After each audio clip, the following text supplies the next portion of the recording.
The Italian Wine Podcast is the community-driven platform for Italian wine geeks around the world. Support the show by donating at ItalianWinePodcast.com. Donate €5 or more and we'll send you a copy of our latest book, My Italian Grape Geek Journal, absolutely free. To get your free copy of My Italian Grape Geek Journal, click Support Us at ItalianWinePodcast.com or wherever you get your pods. Grazie mille.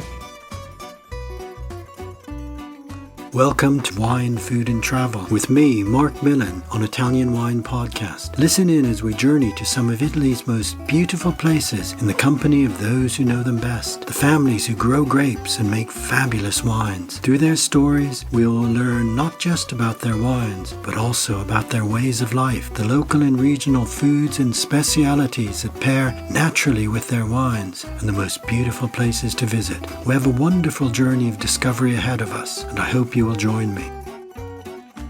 Welcome to Wine, Food and Travel with me, Marc Millon, on Italian Wine Podcast.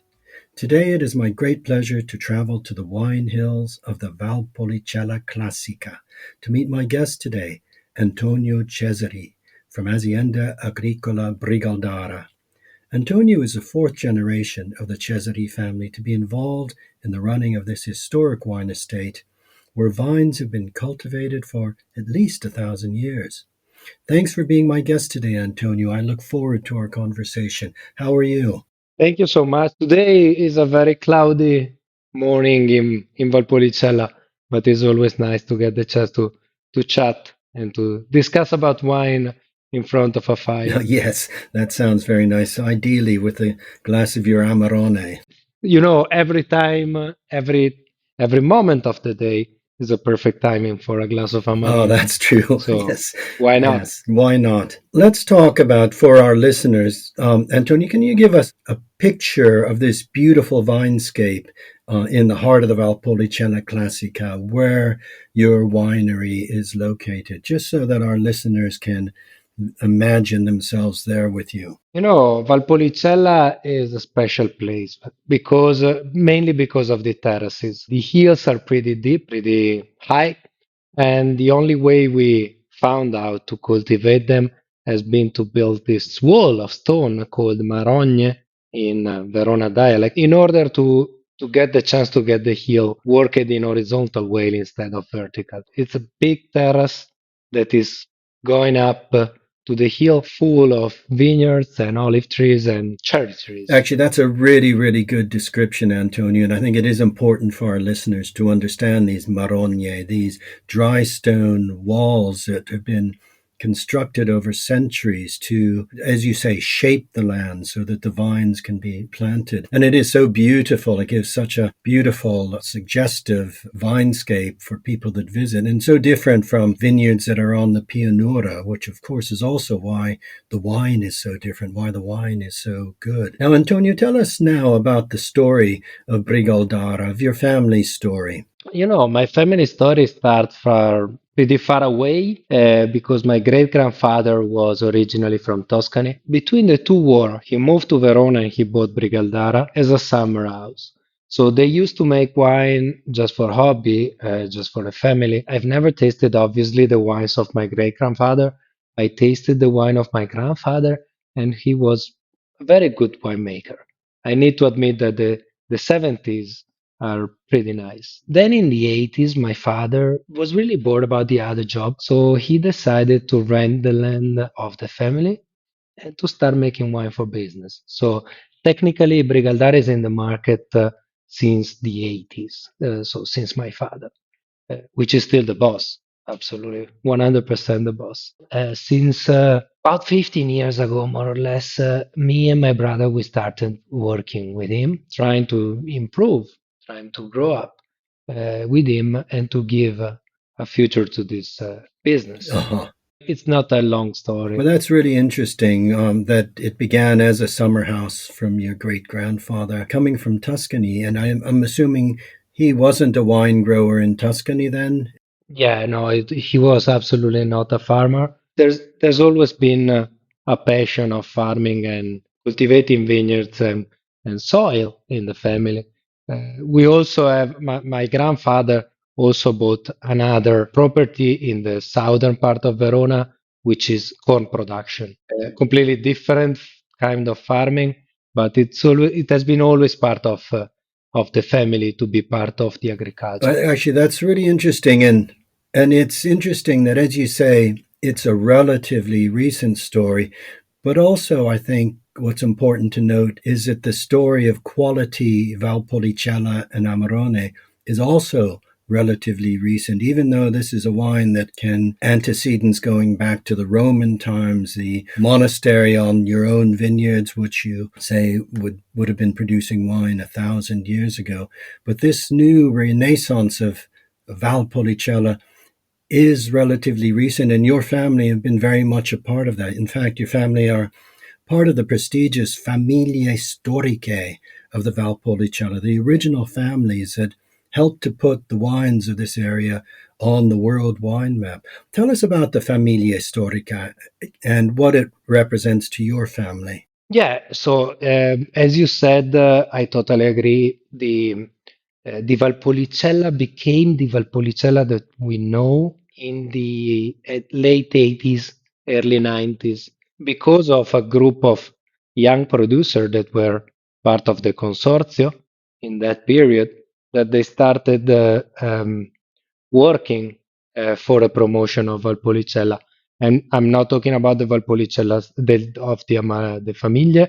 I'm talking about the consortio. In the 90s, the president were Speri, were Emilio Pasqua, where my father has been the president of the consortio. And in that period, the world discovered that Valpolicella was part of the wine world map, and everybody started looking for the Amarone. Then in 2009, with other historical wineries, we decided to cooperate, either if we are in competition, to promote the wines of the region all around the world. Everything started about 15 years ago, more or less, with Masi, Allegrini, Zenato, Begalli, Speri, Tommasi, and we're 13 in total. I'm not gonna try to nominate all of them because I'm sure I will forget somebody. That's the idea. It's a group of friends that since 30 years ago they are working together, and now we are part of the same association in order to promote the wines of the region all around the world. Well, that's actually a very good explanation of the Famiglie Storiche. And I think it is very important for consumers, for wine drinkers, to understand the companies, the families, the individuals who have worked so hard to raise the reputation of Valpolicella, which is one of the great wines of Italy. Well, let's turn to wine. Let's turn to your estates, because you have vineyards in different parts of the Valpolicella and the Valpantena. So tell us a little bit briefly about the estates and about the most important wines that you're producing. The story of Brigaldara is not that long as we were talking about. My great grandfather bought the house and 5 hectares in around the house. Since the 90s, because of the success of the region and because of the job that my father was making, we grew up, and it was almost impossible to grow 100% around Brigaldara or in Valpolicella Classico area. So we started thinking about growing up all around the regions, looking for new vineyards and new production. So the Brigaldara, a single vineyard, single parcel is now 10 hectares. But then we planted in my grandmother properties, so still part of the family, but the other side of the family, Cavolo and Case Vecie, which are in Valpantena, and which are the other two single vineyard Amarone that we are making. And then we got also some vineyard in Marcellise, so at the eastern side, far east, and another facility very close to downtown Verona. The idea is that it's in Valpolicella. It's not just Valpolicella Classica that makes quality, it's the hill. And the hills are all around the Valpolicella Classica, the Valpantena, and the oriental part of the Valpolicella. So we are looking for quality. and the quality is up to the hill. I guess as well, Antonio, in an area such as Valpolicella, where the risk of hail is ever present, and I know that this year there has been some hail damage, and for some producers, having vineyards in different sites is one way to help safeguard against that. Yeah, it's a way to technically is a way to be sure that every year you will have some damages, but on the other way is a way to be sure that you will not destroy everything. Yes. Yeah. So it's kind of a balance, Sure. and unfortunately, it's something we need to think about because climate change is is mm, it's absolutely going to increase the temperature of the world, but it's also the first thing that we are facing in the last decade is that everything is going to become extreme. So, Antonio, with the extreme weather we've been experiencing all around the world, but particularly in Italy over the last summers, how is climate change, how is global warming affecting you as a wine producer? We need to work with it and we cannot control it. So we just need to hope and try to be as ready as possible anytime we need to go on the field. Obviously, as we were talking about all the different vineyards of Brigaldara, we are sure that if a storm is coming, we're not gonna lose everything. On the other side, it's really possible that we will have some damages every year because we have the vineyards spread out all around the region. Okay, I can see that. Yeah, that's a double-edged sword. It means damage almost guaranteed, but also a guarantee that you'll have a good harvest in other vineyards. Yeah, it's kind of an insurance. You need to pay something to get something back.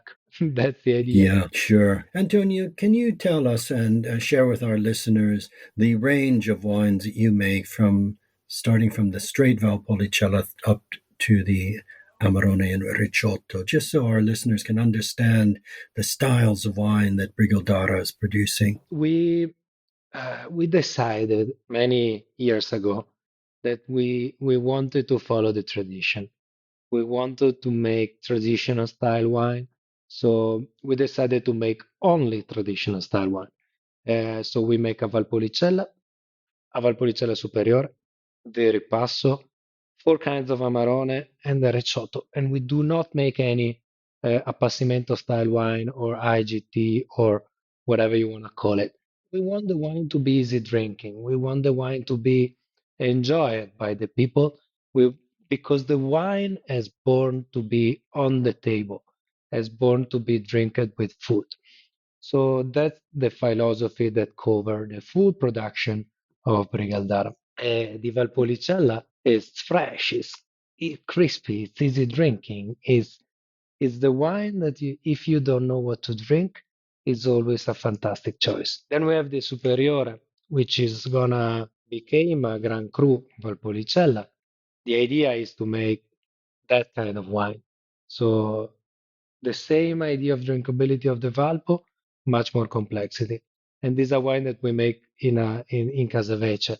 That's our most important single vineyard, and it's gonna become probably our business card in the wine world. That's very interesting that the Valpolicella Superiore, it's such an important wine and such a drinkability, it's such an important word, I think, in describing these beautiful wines that are so approachable and so friendly with food, which we'll talk about in a minute as well. Then you were mentioning the Ripasso. Tell us about this style. Ripasso is probably it's gonna become the most drinked wine of the region because everybody is looking for a kind of Amarone less big, less strong than the Amarone. We are still thinking that Ripasso need to be big Valpolicella, not a young Amarone. So we are looking for the acidity and the freshness of the Valpo, obviously with this touch of taste of dry grapes that gives you the idea of sweetness because there's no sugar in these wines. We want absolutely to make wine completely without sugar. My nutritionist is very happy about it. Okay.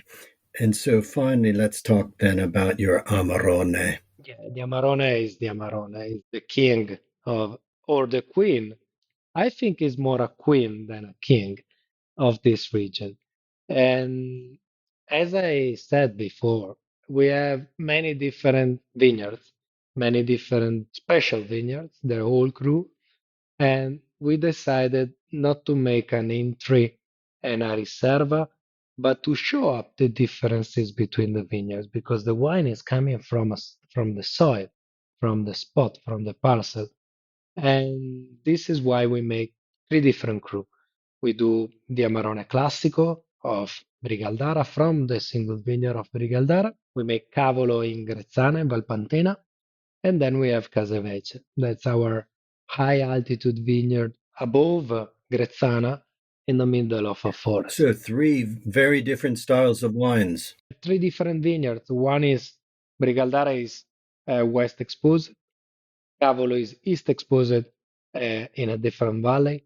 Casavecchi is high altitude. And all of them, they have something to give to the wine and to the table and to the food. So it doesn't make sense to blend them. It's it's really interesting and really funny to show up that different vineyard make a different wine, which is something that is pretty common if you talk about Piedmont or Burgundy. It's not that common if you talk about Valpolicella. People think that in Valpolicella we make the wine in the cellar because of the appassimento that can change everything because of the aging that is pretty long. But it's not true. It's not true.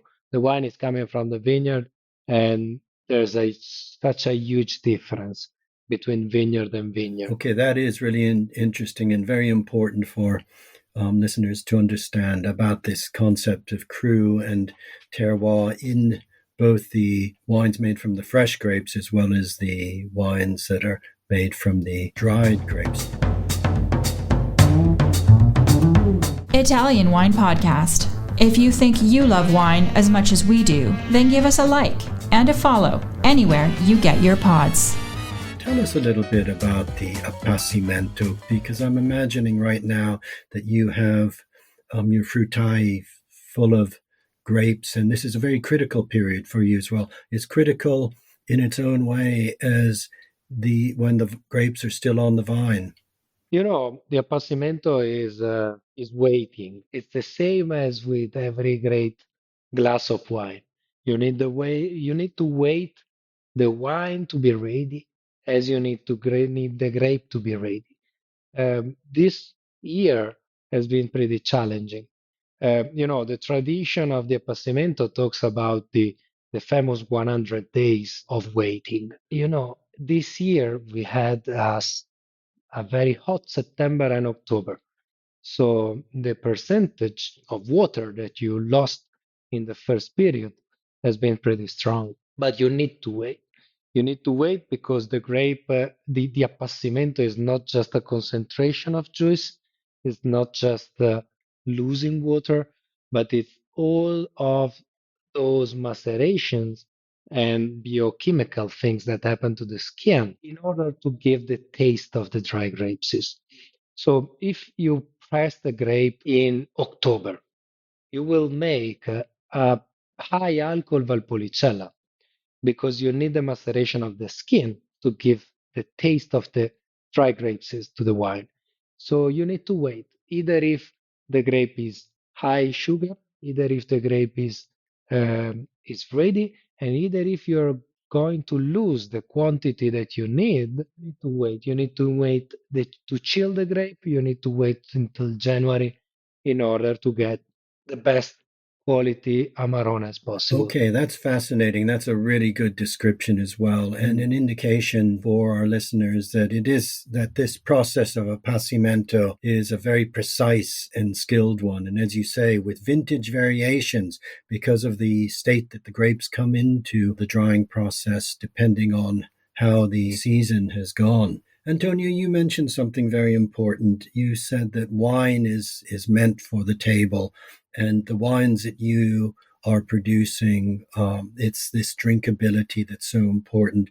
Can we turn now to the gastronomy of the Valpolicella and of the typical piatti tipici of the area? Some of the dishes and foods that pair really well with your wines. Maybe also even looking to more international flavors that match well with the wines of Brigaldara. So I don't need to say, I don't have to say to anybody that the main dish for the Amarone and in Valpolicella is the horse. We will be listening also in United States, or I can talk about it. No, you can speak about that. It's very difficult. It's something I eat when I visit the Valpolicella. I'm in England, and it's not something that is very popular here. But nonetheless, it's important because it's a traditional dish in the region. Yeah, it's northern Italy as now is a very wealthy and rich area, but until the explosion of economy of the 60s, this used to be a very poor area of agriculture. And just remember that until 1945, we're being pretty strongly destroyed by the biggest war of our history till now. So the tradition of Valpolicella and the tradition of this region is a tradition of very poor food. So we used to eat what there used to be. So polenta, pork, and soppressa, and all of those kind of dishes. So for sure, the wine has always been think with the food for the table, as I was talking about before. The wine as is a wine pairing. As I said before, we have the tradition of the braised meat that could be either pork, horse, or cow. That is a phenomenal way to drink the Amarone. That is pretty powerful. But we also have a huge and strong tradition of charcuterie with the soppressa from Verona. We have some ham from Verona. We have some cheeses that are pretty important up to our mountains, which are phenomenal pairing for the fresh Valpolicella, for the Superiore, but also for the Recioto instead. It's this that everybody used to consider just for after dinner or for dessert, but the Recioto, either if it's pretty sweet, has got a very strong acidity and body.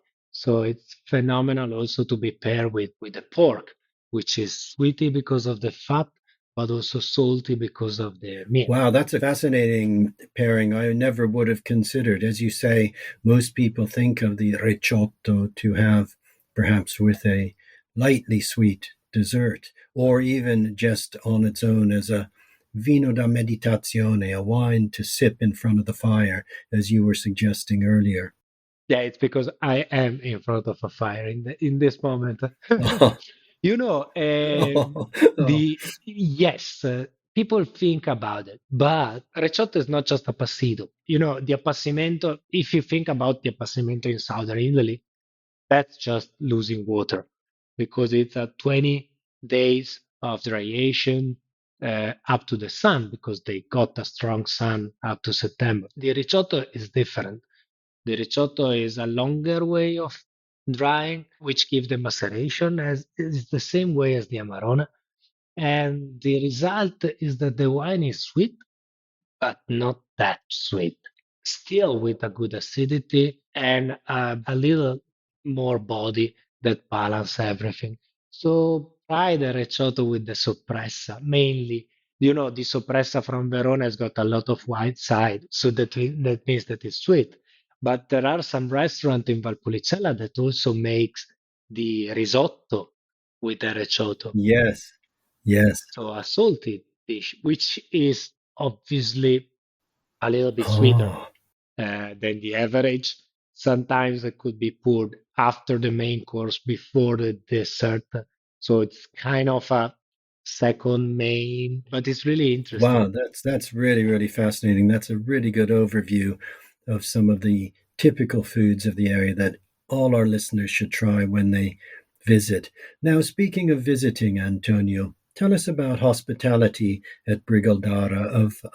Can our listeners come and visit you? Absolutely, we're always open. We have been always open at the wine shop at the winery, but since July this year, we finally opened our hospitality project in Case Vecie, where we make the Amarone Case Vecie and the Valpolicella Superiore Case Vecie. We finally have now also the chance to offer a nice lunch in the vineyard, the chance to sleep in the vineyard because we have a couple of apartments. That sounds absolutely fabulous. This is the Case Vecie, which is at the high altitude. Is that right? Yes, we want Case Vecie to become a point in the map of every sportman that is coming to Verona, because Case Vecie is not just a vineyard, it's a forest, 100-hectare forest, very close to Verona. It's like 10 kilometers north, 500 meters above the sea level, in the middle of a forest.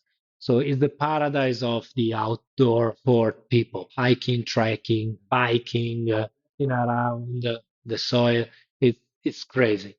So we want the Locanda di Agriturismo to become the place where every sportman of Verona want to come up, have food, and relax. That sounds absolutely fabulous. That's just the sort of way that I like to enjoy the wine country, living in the midst of the vines, being able to enjoy the beauty of this special landscape, and of course, at the same time, to be able to sample the wines produced on the estate from vineyards around where one is staying.